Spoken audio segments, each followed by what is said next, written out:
Hi everybody. The game I want to present today is a game that I saw a long time ago in a British chess magazine, and it was an article on the King's Gambit, and it featured games by GM Spassky and Bronstein and others. But the game that really stuck with me was this fantastic little gem of a game from Alexei Shirov against Lipinski that was played way back in 1990. And the game is very creative and imaginative, and it brings to mind some of the great players of yesteryear, like uh, Paul Morphy, Adolf Anderson, and later, Rubinstein, and then Mikhail Tal. It's just tremendous. The defense that's put up in this game is not great at all, but it's still a very exciting and inventive game, so I thought it'd be a good one to share with you. So let's get right into the action. Shirov kicked off the game with e4. Lipinski replies with e5, and then Shirov immediately offers up the f pawn. So the basic premise of this move is to open up lines quickly and to have kind of accelerated development and aim for a direct attack against the black king. So Lipinski takes the pawn, Shirov brings his knight to f3, and then black plays g5, just defending that pawn. Shirov wastes no time, bringing his light squared bishop to c4, where it's in an excellent position to put pressure on f7. Lipinski plays g4 now, kind of undermining the knight a little bit, and rather than moving the knight to e5, which we might normally see in some lines of the King's Gambit, he basically ignores the threat on the knight and continues development. And the idea is that the initiative and the dynamic action of the active pieces will more than compensate for the missing knight. So he castles. Lipinski pinches the knight on f3, and then the queen recaptures. So we're already getting some dangerous pressure from the rook and the queen and the bishop, all combining against this weak point, this chink in black's armor. But the white is a piece down, so it's very dynamically balanced.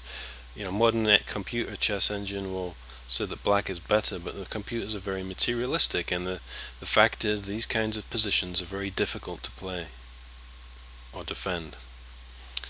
So what happens next? The queen comes to f6.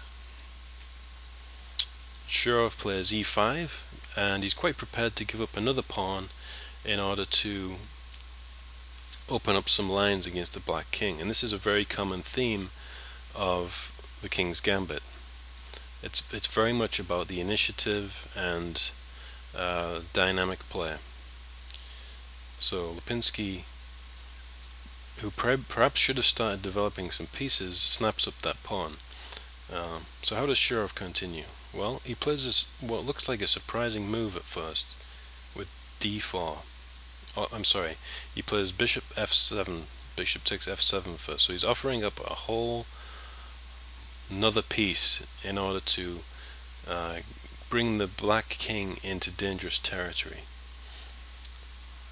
So black recaptures, and now Shirov plays a surprising move, and that's d4.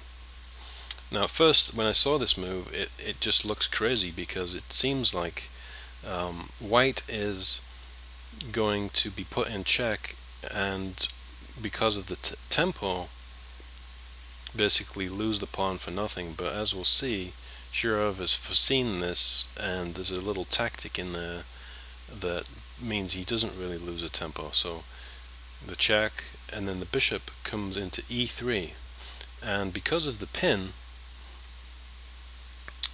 on the F file, the black queen is forced to move away, and as we'll see in a second, he doesn't really have time to come and pressure this b2 pawn, and we'll look at that line in a second. So what would happen if black snapped up the pawn on b2? Well, first of all, we'd have queen takes f4 check. The queen would really be forced to come back and block, or he's going to be mated. And then Shirov would simply play queen takes c7, exposing a skewer,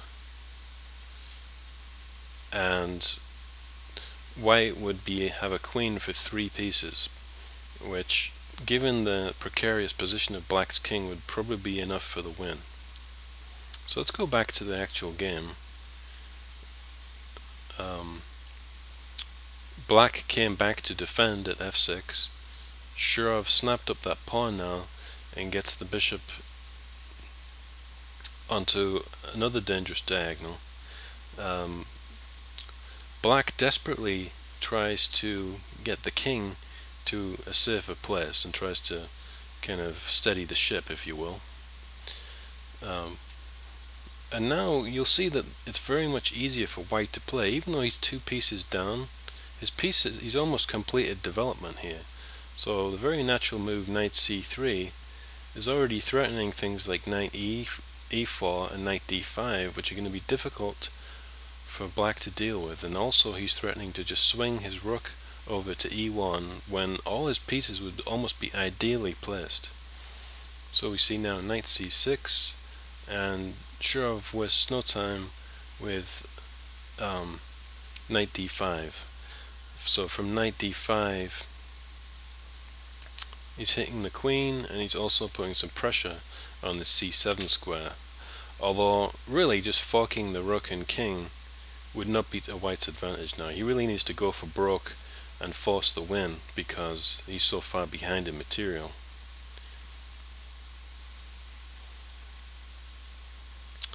Okay, so black now has to get his queen out of harm's way, so he comes to g6, and now we'll see the rook enter the fray. So we've got this tremendous pressure now building. It's sort of been culminating, and now it's kind of almost a boiling point. We've got all these pieces ganging up on the king, and I can imagine what it must have been like to sit across the board from Shirov trying to defend this position. Just horrendous.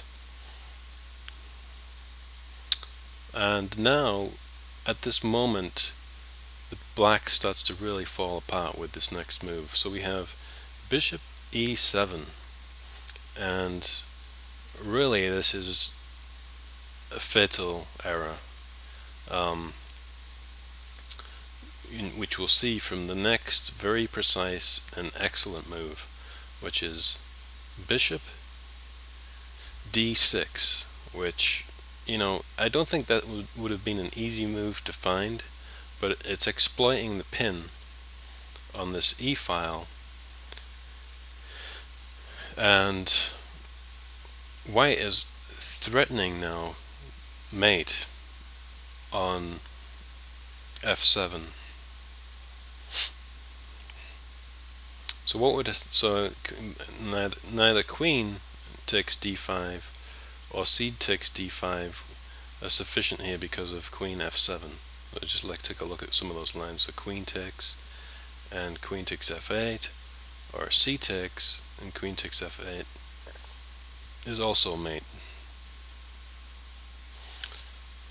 So instead he plays desperately now king to d8, but unfortunately for him this is a mate in 2, and there's a number of different ways that he could win here, but I think he picks the most beautiful win, which is queen f8 check, and then after bishop takes, which is the only move, he plays bishop takes c7 mate. And what a beautiful way to finish the game. The king is in check, the rook is covering all of these squares, and it's just shows tremendous vision and creativity to win in such a style. Well, that concludes this particular game. I hope you enjoyed it, and I'll see you next time.